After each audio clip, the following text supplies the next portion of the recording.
Great. Thank you, Mark, for that keynote speech to kick off our symposium. Now we're going to get started with our first virtual visit. This is going to be a visit to a Supima Cotton farm, so you can see all the work and care that go into cultivating this special cotton. But before we get started with that, we're going to roll a video profile of our host, Jake Cauzza. Roll that video, please. This roof has a peak because my great-grandfather came from Switzerland. Moving to Buttonwillow, he just assumed that it would snow here. It's the last house that he built with a peak like that. Right now, I am in business with my two brothers. We're growing cotton in the same field that we grew almost 90 years ago. Renting land from my grandfather, my dad. Around this area, we have a lot of really small farming families. So we've all really worked together to make it become what it is today through our co-op gin, where it's all grower owned. I take pride in the responsibility we have for anybody that eats food or wears clothes to be better stewards of the land, to take care of the soil. That's the reason I do what I do. That has put my family in the spot we're in today, and I really would like to be able to grow cotton for the rest of my life. It's what I know, and I love it.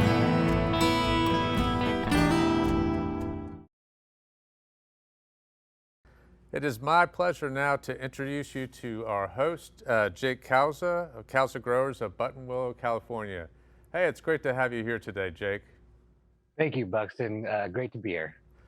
Fantastic. So Jake will ask you to give us a short little introduction of what our viewers are about to see on the cotton farm, and then I'll invite you to take it away and let our team know when to roll the cameras. Take it away, Jake. I have the pleasure of taking you on a farm tour of a Supima Cotton farm from the beginning of the process, the decision makings, and up until the October picking.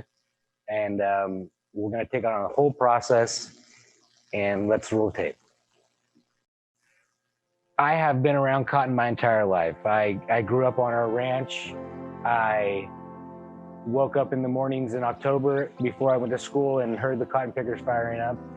We were one of the first families to grow Supima cotton in California. It was an absolute game changer for our family, and I have family that says that we wouldn't be where we are without Supima cotton. I plan on growing it for the rest of my life. I've had really, really good people to look up to, my grandfather, my uncle, my dad, who have taught me so much about growing cotton and how important it is for us as a family, for our community. And I'm blessed to be able to grow it, and I hope to continue to grow it for a long, long time. I just started a business with my two brothers. We're in our sixth year. I've been working on the farm for about 12 years, as I got out of college. So right now we are actually renting ground from my grandfather, renting ground from my dad and his brothers, and we're growing cotton on the same ground that my great-grandfather grew on. So we've been growing cotton, Acela cotton. We started in the late 30s, early 40s, and Supima cotton, early 90s. And we've been growing Supima cotton ever since. Great rotational crop, and we grow almonds and pistachios along with our cotton, and a lot of vegetables, garlic, tomatoes, onions, carrots.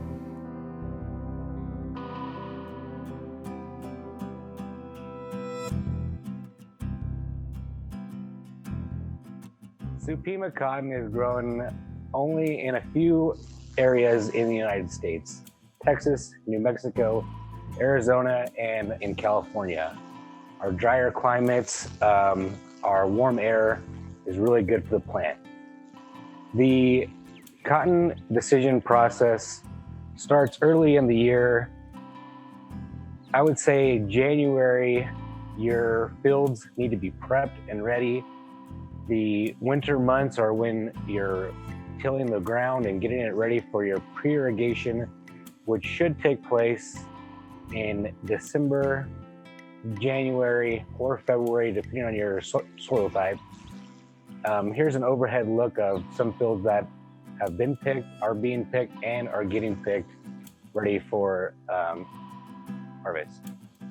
Your pre-irrigation will settle the salts, will give nutrients to the ground, and get you ready to have your seed planted. The moisture should hold for 4 months, some areas longer than that.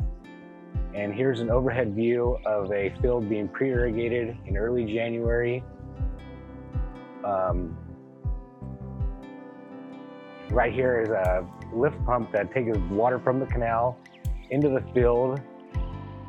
We are blessed with a lot of canals, aqueducts, reservoirs in California, and we use that natural water to irrigate our ground. Here's an overhead view of a flooded up field that is able to leave moisture in the ground for up to 4 or 5 months before planting. Where water is a really big issue for me and my basin. We're in 3 different water districts that have 3 different sets of water rights, that have 3 different prices for water. In all those different districts, the soil's different.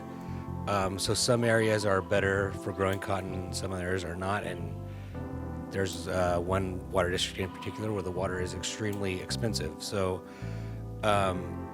that's a thought that we run into right away. Depending on the price of Supima cotton, that's another big issue. We will fluctuate 100, 150 acres in difference, and the decision has to be made in the decision has to be made in late spring, because, for example, on one ranch we have planted garlic already last week and we're harvesting cotton right now. So growing cotton is a year-long process.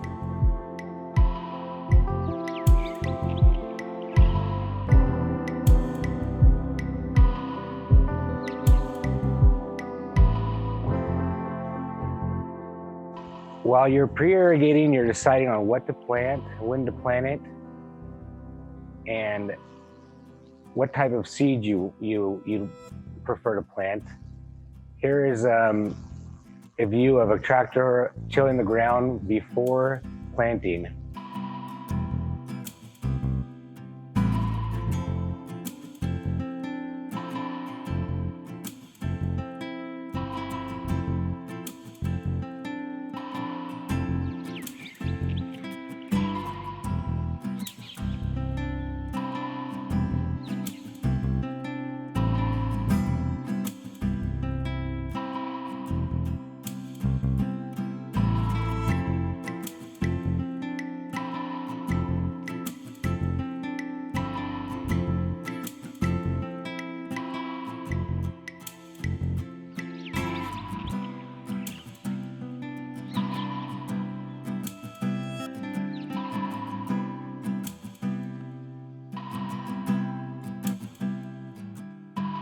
Till the ground, the furrow up into rows, and the seed planted comes within March to April. We like to plant a little bit before the beginning of April and not as late as past April 15th.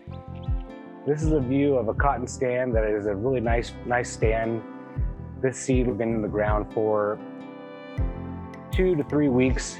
It's got a very good stand, just coming out of the ground. There are a lot of things to factor in here.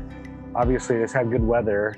When planting the seed, there are a lot of things to factor in, such as wind, rain, and your soil moisture. Plant the seed too deep and you get some rain, pack the ground a little bit too tight and your seed might not make it up. You plant the seed a little bit too shallow and you get some wind, it might dry out your ground and your seed will not be able to come up. So there's a lot of things that factor in. This looks like a beautiful stand on a field. Here's a view of what happens with the seed. Is planted, you'd prefer to plant it about 1/2 inch. Once the root goes down and germinates, you pretty much got it set. As long as you don't have a really hard rain or a hailstorm or really bad wind, you're probably in really good shape. Once you get that root really down about 4 or 5 inches, After a good 5-6 days, you should be seeing your green come up, and 10 days tops, you're hoping that you see that seed germinate and become a plant about an inch or two out of the ground.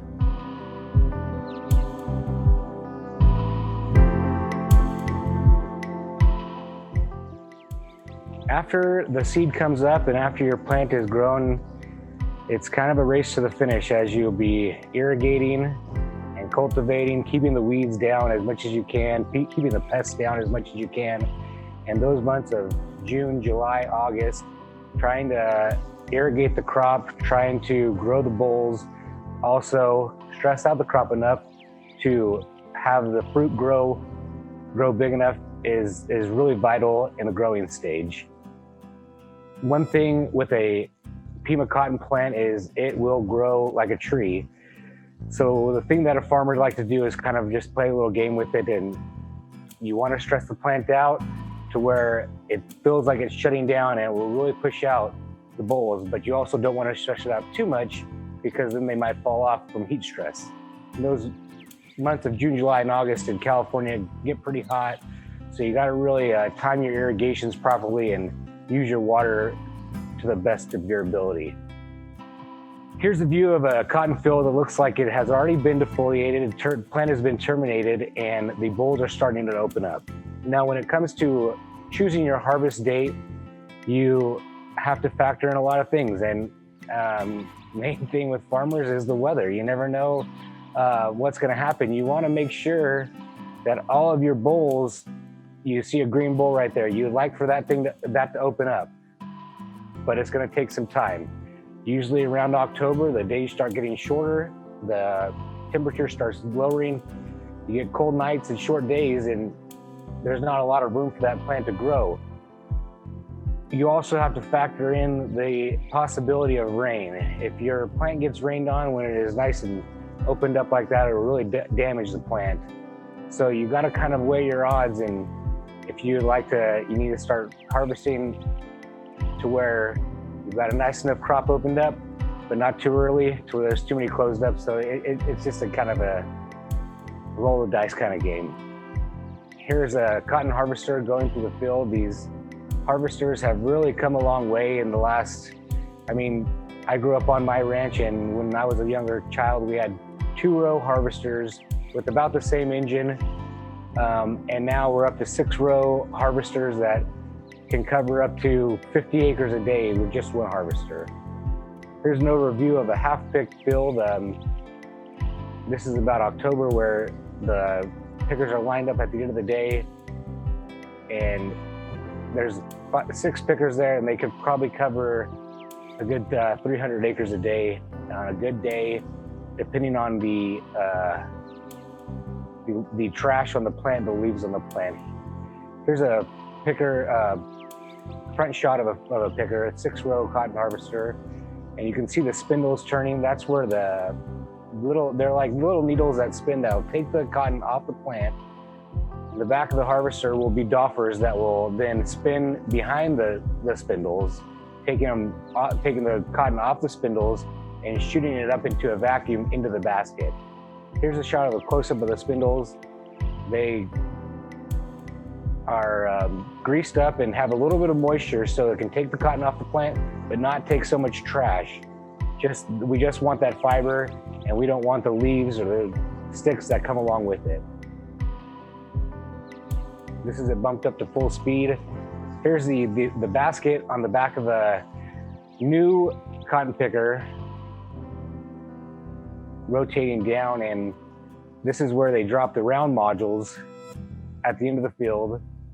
This is the operator of the picker using the hydraulics of the picker to rotate the basket out. He's able to put the basket all the way down on the ground to clean out the insides and check the belts, to check everything on the inside to make sure it's all operating correctly. They've got to see how fast they're going. The faster you go, the more possibility of problems you have. But if you have a nice field like this that is nice and defoliated, you can go about a good 5 miles an hour in there.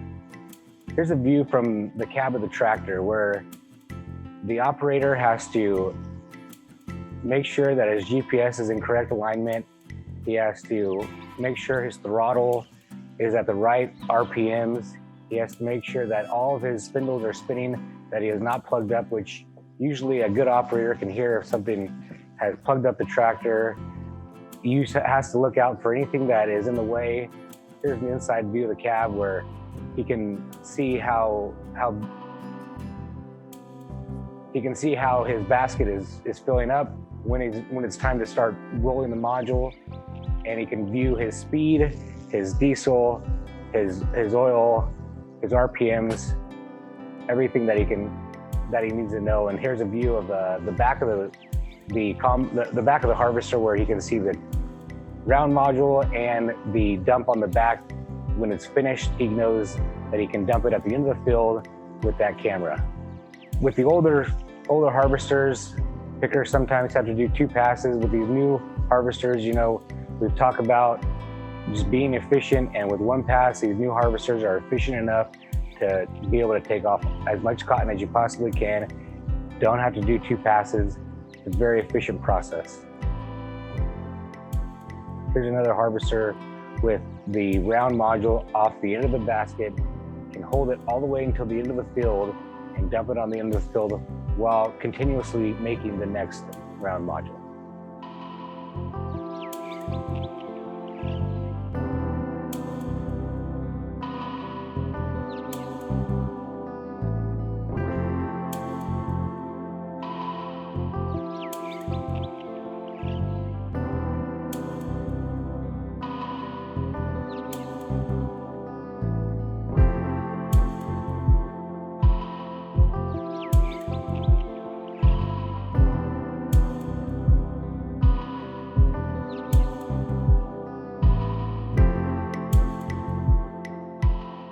Once the process is completed, the round modules are taken to the end of the field and get ready to be picked up and headed to the gin.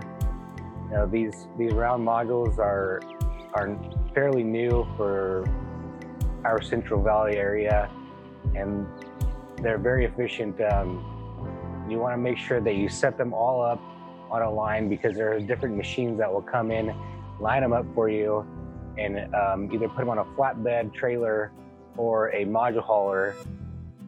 And you want to make sure that they are all lined up on a flat ground outside of the field. These module tarps are tight and tightly wrapped. You want to make sure they're separated far enough to where you don't have any moisture issues. Big issue with cotton is moisture in the fiber itself, and the less moisture, the better. Here's a view of a cotton picker entering the field. This is also not fairly new technology, but on the bottom of those shoes right there are little gauges that put the head all the way down, the front of the head all the way down, and it will lift up and guide you into the field, so you get all the fiber that you can possibly get, including the bottom bolls. As you see, it's dropping the round module on the end of the field perfectly.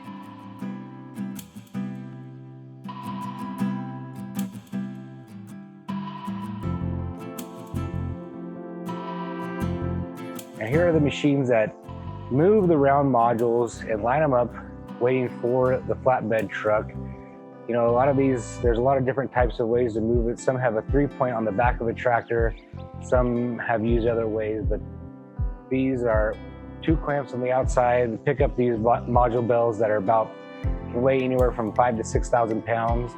Moving them, you want to have them at least a good 5 to 10 inches apart. The closer they are apart, the better chance of having some water damage is. So you want to make sure you line them up correctly, and when those clamps do clamp down, you got to make sure that you're all the way in and outside, so it does not damage the tarp. Damaging of the tarp can lead to contamination of the cotton, and that's when the gin has real issues. These are all lined up on the end of the field, waiting for the truck to come pick them up and take them to the gin.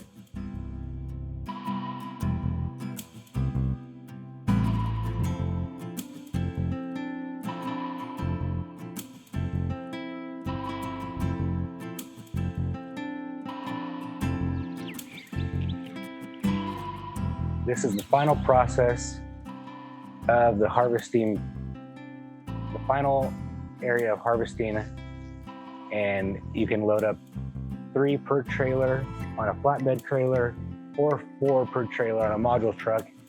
They are taken to the gin yard and unloaded. They like to keep a decent distance between them so there's no water contamination. That's where the ginning process starts. I believe that's it, Buxton. If you have any questions, I'd be happy to answer them.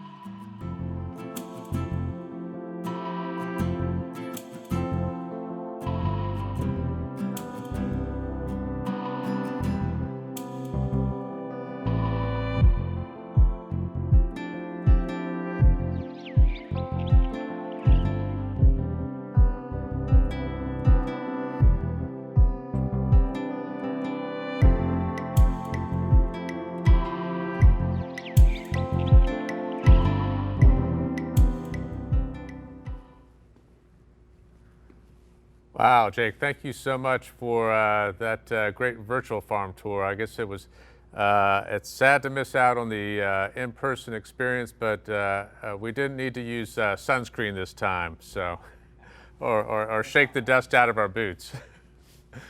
But hey, wish we could do it in person. Maybe that's right. Next year, I hope we get back there. That's exactly right. So we had a lot of questions come in early, but I think you answered most of those in terms of when you plant, when you harvest, time of year. I think you talked a lot about that.